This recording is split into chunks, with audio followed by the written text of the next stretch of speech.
Big and bold Bahraich हिंसा पर योगी आदित्यनाथ का पहला वादा पूरा हो गया। सरफराज को एनकाउंटर के बाद पकड़ लिया गया, लेकिन राम गोपाल मिश्रा को मारने वाले सरफराज के इरादे बड़े खतरनाक थे। वो पुलिस की टीम को अगला निशाना बनाना चाहता था और इसी प्लान के तहत सरफराज ने लोडेड हथियार के साथ हमला करने की कोशिश की। ये एनकाउंटर की वो रियल स्टोरी है जिसे अखिलेश यादव ने नहीं बताया। अखिलेश की बेचैनी आगे हो सकता है और बढ़ जाए, क्योंकि योगी की पुलिस नए आरोपी को पकड़ने के मिशन पर जुटी हुई। रिपोर्ट।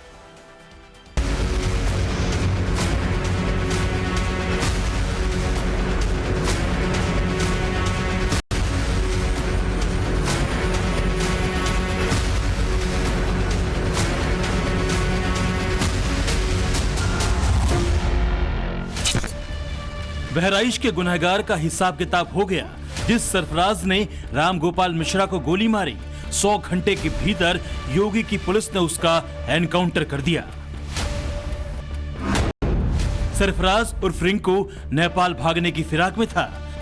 नेपाल बॉर्डर के पार पुलिस से उसकी मुठभेड़ हुई। सरफराज के साथ तालीम को भी पुलिस की गोली लगी। तो नहीं भागना चाहिए, गलत काम कर रहे हो तुम। पुलिस के ऊपर हमला कर रहे हो। हम लोग देखो तो गलती नहीं करेंगे, कभी गलती नहीं करेंगे। क्यों गोली चला दी है पुलिस के ऊपर? सर हम लोग भागना चाह रहे थे कि फायर करके निकल गलत है ना? गलती वहाँ की अपराध करो फिर दूसरी अपराध कर रहे हो। गलती हो गई सर। हम लोग प्यार से लेके आ रहे थे, इतना भरोसा नहीं था तुम लोगों पर, किस तरह करोगे? जिस घर में ये नफरती बंदूक लेकर खड़ा है वो सरफराज का ही है और यहीं से छत पर भगवा झंडा लगाने वाले राम गोपाल मिश्रा को टारगेट किया गया। लेकिन योगी की पुलिस का निशाना भी अचूक था। गोली सीधे सरफराज की टांगों पर लगी। दोनों को गोली लगी है, ये घायल हुए हैं, इनको उपचार के लिए पहुंचा दिया गया है और जो अन्य 3 अभियुक्त हैं उनको भी हमने हिरासत में ले लिया गया है। आज 5 को औपचारिक रूप से गिरफ्तार किया गया है। सभी के खिलाफ ठोस कार्रवाई की जाएगी। रासुका की कार्रवाई भी जल्द इनके विरुद्ध अमल में लाई जाएगी और अन्य जो अभियुक्त हैं उनकी तलाश भी जारी है। हमारी टीम्स ग्राउंड पे लगी हुई है। राम गोपाल मिश्रा की हत्या के बाद जो एफआईआर हुई थी उसमें सरफराज का नाम था। उसके पिता अब्दुल हमीद और भाई फहीम भी आरोपियों के लिस्ट में शामिल था। पुलिस का दावा है कि सरफराज का साथ देने वाले 4 और गुनहगार अब गिरफ्त में हैं। पुलिस के मुताबिक हथियार की बरामदगी के लिए जब सर्च ऑपरेशन चलाया गया तो सरफराज की तरफ से गोलियां चलाई गईं। जवाबी कार्रवाई में उसे घायल कर पकड़ लिया। सरफराज के पिता अब्दुल हमीद, सरफराज के भाई मोहम्मद फहीम और मोहम्मद अफजल को भी अरेस्ट कर लिया। इनमें से ज्यादातर लोग राम गोपाल मिश्रा के मर्डर में शामिल बताए जाते हैं। जिस जगह ये मुठभेड़ हुई वो बहराइच का नानपारा इलाका है। ये नेपाल बॉर्डर से महज 24 किलोमीटर दूर है, जबकि हिंसा वाली लोकेशन से नानपारा 40 किलोमीटर दूर पड़ता है। बताया जा रहा है कि सरफराज के नेपाल में ससुराल है। वो 3 दिनों से वहीं भागने की तमाम कोशिशें कर रहा था, लेकिन योगी का कमिटमेंट था, आरोपियों को छोड़ेंगे नहीं। मृतक राम गोपाल मिश्रा के भाई को 48 घंटे पहले किया गया ये वादा उन्होंने पूरा कर दिखाया। हमने तो इनकाउंटर की मांग की है सीधे। ऐसे जैसे मारा गया बेदर्दी के साथ, ऐसा तो जानवर ही कर सकते हैं, इंसानों की बस की बात नहीं है। बहराइच में बवाल मचाने वालों की लिस्ट बहुत लंबी है, जिन पर बड़े एक्शन की शुरुआत सरफराज से हुई और यही समाजवादियों के पेट में दर्द कर रहा है। समाजवादी पार्टी के नेता मनोज यादव ने राम गोपाल मिश्रा को आतंकी बताया, तो कांग्रेस नेता अजय राय ने एनकाउंटर को फर्जी बताना शुरू कर दिया। खुद को समाजवादी कहने वालों की जुबान पर राम गोपाल मिश्रा के लिए एक भी सहानुभूति के शब्द नहीं निकले। सरकार अपनी नाकामी छिपाने के लिए इनकाउंटर कर रही है। इनकाउंटर नई परिभाषा में हाफ इनकाउंटर और भी कई परिभाषाएं जो सरकार ने बनाई हैं। अगर इनकाउंटर से ही लॉ एंड ऑर्डर बेहतर हो रहा होता तो अभी उत्तर प्रदेश कई आंकड़ों में और प्रदेशों से अच्छा होता। ना नाम बताते ना कुछ बताते, तब भी मैं कह सकता था कि इनकाउंटर किसका किया इन्होंने। इनकाउंटर करना और नफरत को बढ़ावा देना, ये सरकार को नया तरीका मिल गया है काम करने का। ये अपनी सब नाकामी छिपा रहे हैं। ये पहले से फर्जी इनकाउंटर करा रही है, चाहे वो मंगेश यादव का हो, अजीत प्रताप सिंह का हो, चाहे ये बहराइच, ये केवल और केवल अपने फेलिवर को, अपनी कमियों को छिपाने के लिए किया। एनकाउंटर पे आप मौजूद थे, मैं मौजूद था, तो हम कौन होते, आप कौन होते उसके सही गलत मानने वाले? उस मौके पे परिस्थिति क्या हुई, क्या हुआ, ना आप जानते हैं ना मैं जानता हूँ। जिस जगह दुर्गा यात्रा पर पत्थर बरसाए गए, वहां खड़े होकर सरफराज का साथ देने वाले शाहिर खान को भी पुलिस ने नेपाल भागने से पहले दबोच लिया। सूत्रों का यह भी कहना है कि जितने आरोपी अभी फरार हैं, उनके घर वालों को एनकाउंटर का खौफ सता रहा है, क्योंकि योगी का ये क्लियर कट मैसेज है, बहराइच के गुनहगारों को किसी भी हाल में छोड़ेंगे नहीं। कल 16 तारीख को गांव से मुझे खबर मिली कि धर्मकांटे के पास से मेरे पापा और मेरे भाइयों को अरेस्ट कर लिया गया है। उनके साथ एक लोग और हैं, 4 लोगों को अरेस्ट किया गया है, लेकिन उनका भी कुछ पता नहीं है। योगी आदित्यनाथ की पुलिस का उससे डील करने का तरीका एनकाउंटर वाला है, यानी गोली वाला इलाज, और सरफराज को इसीलिए टांगों पर गोली मारी गई। जबकि समाजवादी पार्टी ने यह नैरेटिव गढ़ना शुरू कर दिया कि योगी सरकार में मुसलमान और यादवों का एनकाउंटर होता है।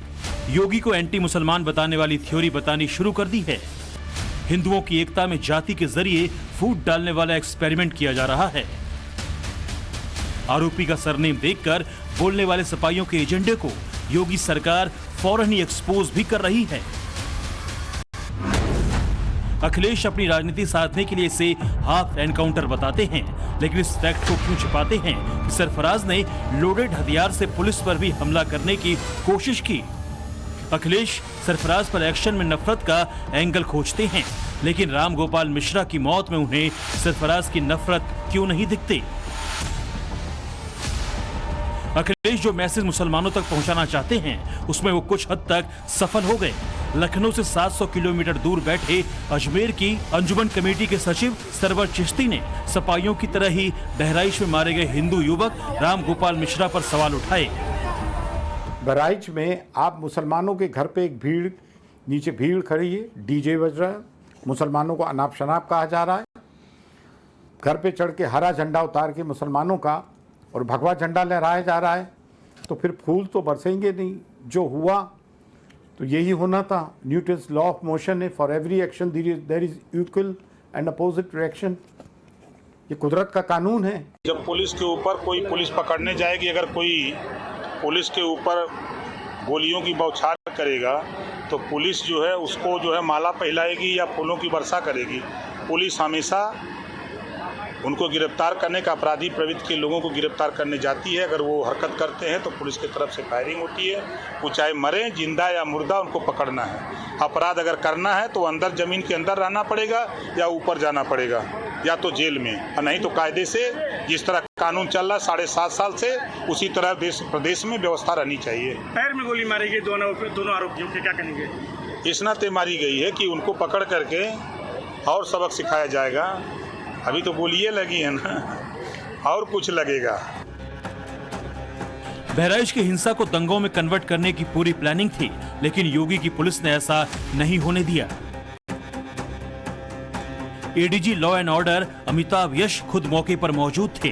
पुलिस की कई टीमें डिप्लॉय थी और फिर पत्थरबाजों के मंसूबे को खतरनाक होने से पहले ही ध्वस्त कर दिया गया।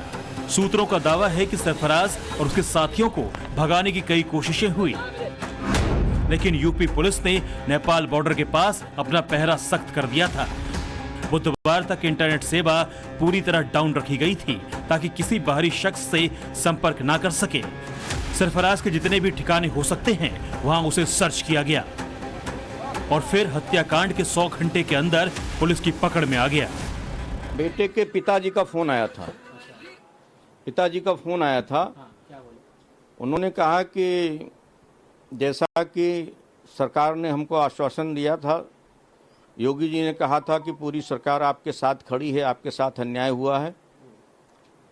उन्होंने जो कहा था सो किया, गिरफ्तारी हुई और गिरफ्तारी के बाद में उन लोगों को गोली भी लगी है। मैं इससे पूर्णतया संतुष्ट हूँ। ये आदरणीय योगी सरकार का उत्तर प्रदेश में अपराध को लेकर जीरो टॉलरेंस की नीति पर हमारी पुलिस प्रशासन काम कर रही है और लॉ एंड ऑर्डर बहुत बेहतर है उत्तर प्रदेश में। और जो भी लोग कानून हाथ में लेंगे और अपराध करेंगे उनको लेकर कार्रवाई पुलिस करती है और करती रहेगी और करती आई है पीछे भी। सरफराज का पकड़ा जाना पुलिस की बड़ी सफलता है। हिंसा की पूरी स्क्रिप्ट में कौन कौन शामिल था ये सामने आ सकेगा। दुर्गा विसर्जन जुलूस पर हमले की प्लानिंग क्या पहले से थी ये भी खुलासा हो सकेगा। और राम गोपाल मिश्रा को झंडा बदलने के लिए गोली ही क्यों मारी इसकी इनसाइड स्टोरी भी बताएगा। और वो लोग भी जल्द पकड़ में आएंगे जो बहराइच में हुए इस पूरे बवाल के किरदार हैं। बहराइच से मनीष यादव के साथ bureau report, times now Navbharat.